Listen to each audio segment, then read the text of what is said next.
নমস্কার সকল প্রিয় ছাত্রছাত্রী। অষ্টম শ্রেণীর সংস্কৃত ভারতী এই বইটির দশম পাঠ স্বামী বিবেকানন্দ এই পড়াটি পড়ানো হচ্ছে সংস্কৃতের পাশাপাশি বাংলা। তাহলে আমরা শুরু করছি পড়া।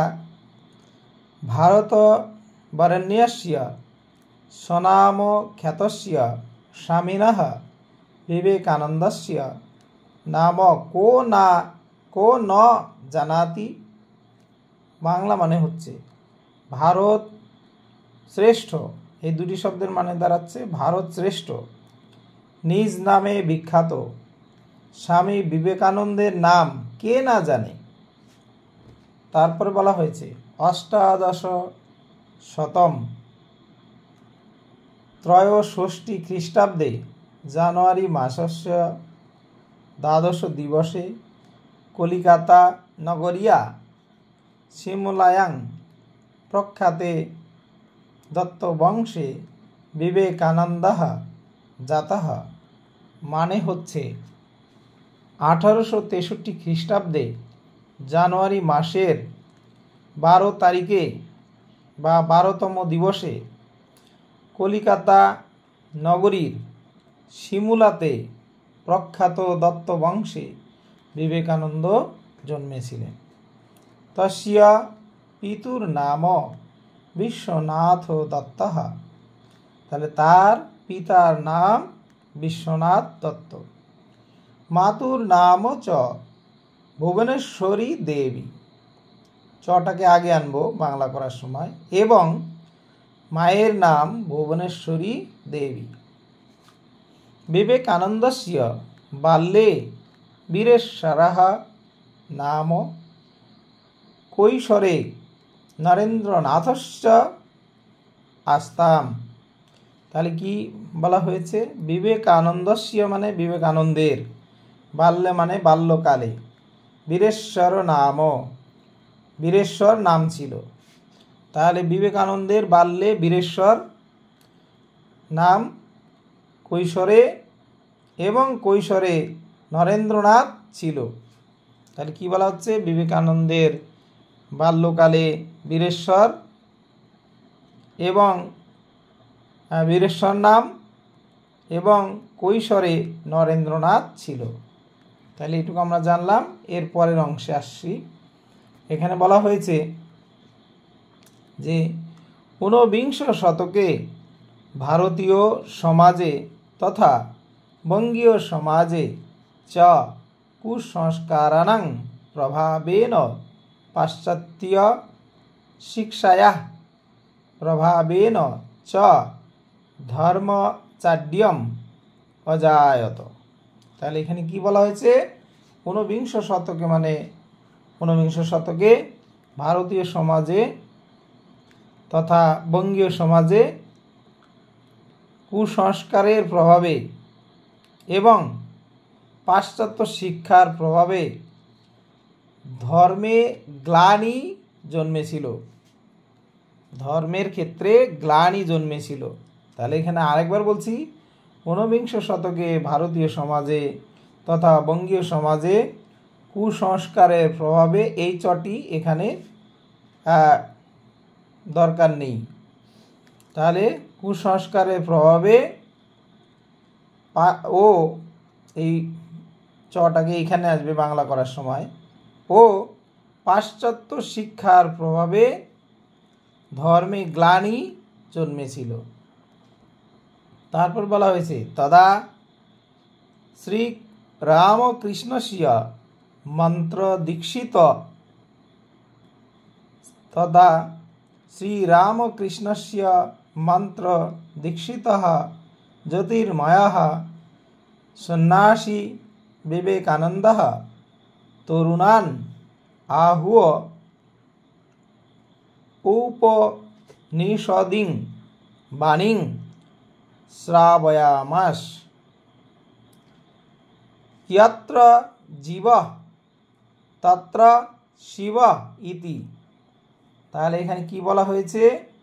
যে তখন শ্রী রামকৃষ্ণের মন্ত্রে দীক্ষিত জ্যোতির্ময় সন্ন্যাসী বিবেকানন্দ তরুণদেরকে আহ্বান করে উপনিষদ বাণী শুনিয়েছিলেন। যেখানে জীব সেখানে শিব, এই ইয়ত্র জীবাহ তত্র শিবাহ ইতি। যেখানে জীব সেখানে শিব, এই। শিকাগো নগরে মহাধর্ম সম্মেলনে বেদান্তস্য তথা হিন্দু ধর্মস্য চ ব্যাখ্যা প্রদানম কৃত্বা স বিশ্ববিখ্যাতঃ অভবৎ। তার কি বলা হয়েছে? শিকাগো নগরে মহাধর্ম সম্মেলনে বেদান্তের তথা হিন্দু ধর্মের ব্যাখ্যা প্রদান করে তিনি বিশ্ববিখ্যাত হয়েছিলেন। তার কি বলা হলো? শিকাগো নগরে মহাধর্ম সম্মেলনে বেদান্তের তথা হিন্দু ধর্মের ব্যাখ্যা প্রদান করে, এই চ দরকার নেই, যেহেতু তথা আছে এই চল এখানে দরকার নেই, প্রদান করে তিনি বিশ্ববিখ্যাত হয়েছিলেন। ভগিনী নিবেদিতা অভয়ানন্দস্য তস্য আদর্শস্য সাক্ষ্য বহনং কুরুতঃ। তাহলে ভগিনী নিবেদিতা, এখানে চ রয়েছে, এর কি সন্ধি বিচ্ছেদ করলে হবে অভয়ানন্দ প্লাস চ, এই চকে বাংলা করার সময় আগে আনবো।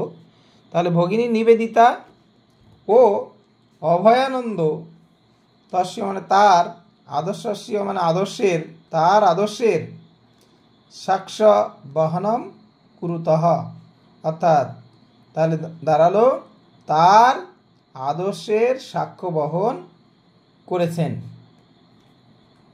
তাহলে ভগিনী নিবেদিতা ও অভয়ানন্দ তার আদর্শের সাক্ষ্য বহন করেছেন। স বিশ্বগৌরবঃ রামকৃষ্ণ মিশনস্য বেলুর মঠস্য চ প্রতিষ্ঠাতা আসীৎ। তিনি বিশ্বগৌরব রামকৃষ্ণ মিশনের, চকে আগে আনবো, ও বেলুর মঠের প্রতিষ্ঠাতা ছিলেন। তাহলে তিনি বিশ্বগৌরব রামকৃষ্ণ মিশনের ও বেলুর মঠের প্রতিষ্ঠাতা ছিলেন। স কর্মযোগী সমাজতন্ত্রস্য মন্ত্রগুরু আসীৎ। তিনি কর্মযোগী সমাজতন্ত্রের মন্ত্রগুরু ছিলেন। তাহলে স মানে তিনি, তিনি কর্মযোগী সমাজতন্ত্রস্য মানে সমাজতন্ত্রের মন্ত্রগুরু আসীৎ মানে ছিলেন। তাহলে তিনি কর্মযোগী সমাজতন্ত্রের মন্ত্রগুরু ছিলেন। তস্য বাণী अस्माकं স্মরণীয়া, তস্য মানে তার, বাণী মানে বাণী, अस्माकं মানে আমাদের, স্মরণীয় মানে স্মরণ করা উচিত। তাহলে তার বাণী আমাদের স্মরণীয়, তার বাণী আমাদের স্মরণীয়। কি বলেছেন?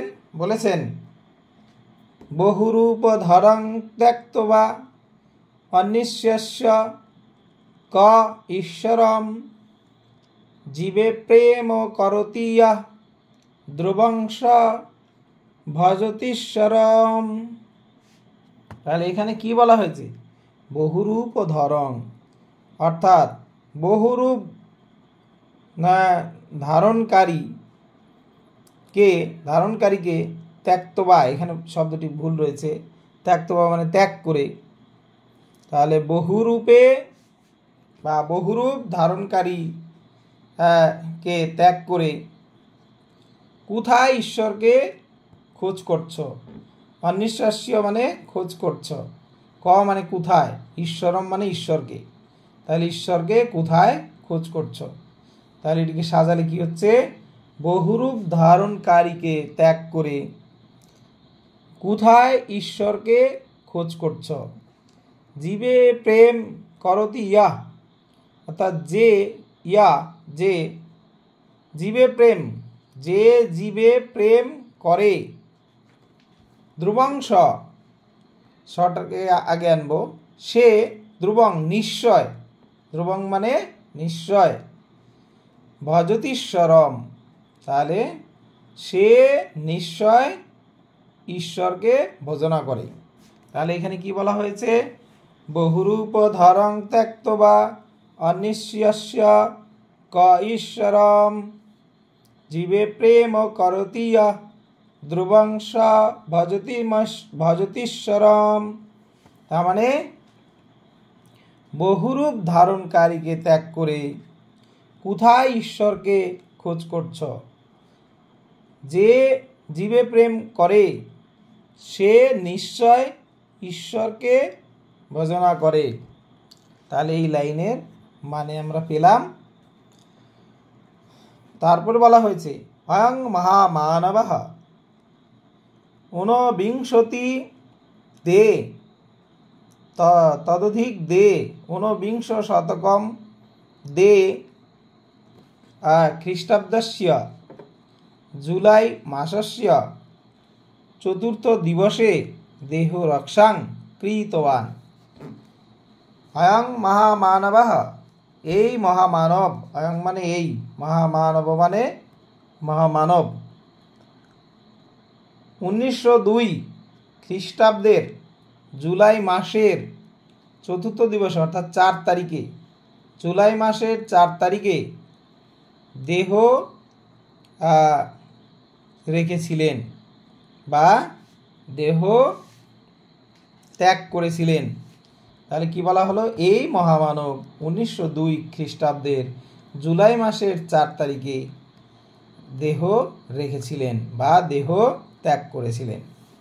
তাহলে আমরা এই স্বামী বিবেকানন্দ এই পড়াটি আমরা সংস্কৃতের পাশাপাশি বাংলা জানলাম। এটি যদি বারবার দেখো নিশ্চয় তোমাদের এটি উপকারে আসবে। আজকে তোমাদের এই ক্লাসে এইটুকুই পড়ানো হচ্ছে, এরপরে আমরা এই পড়া প্রশ্নোত্তর নিয়ে আসব। সবাই বারবার দেখবে, আর যেখানে অসুবিধা হবে সেটা কমেন্ট করে জানাতে পারবে। আর তোমরা অবশ্যই ভালোবেসে সাবস্ক্রাইব করবে, লাইক করবে, শেয়ার করবে, এবং তার ফলে তোমরা আমার নতুন নতুন পড়া খুব দ্রুততার সঙ্গে তোমরা পেয়ে যাবে। সবাই ভালো থাকবে। আজকের ক্লাস এখানেই রাখছি।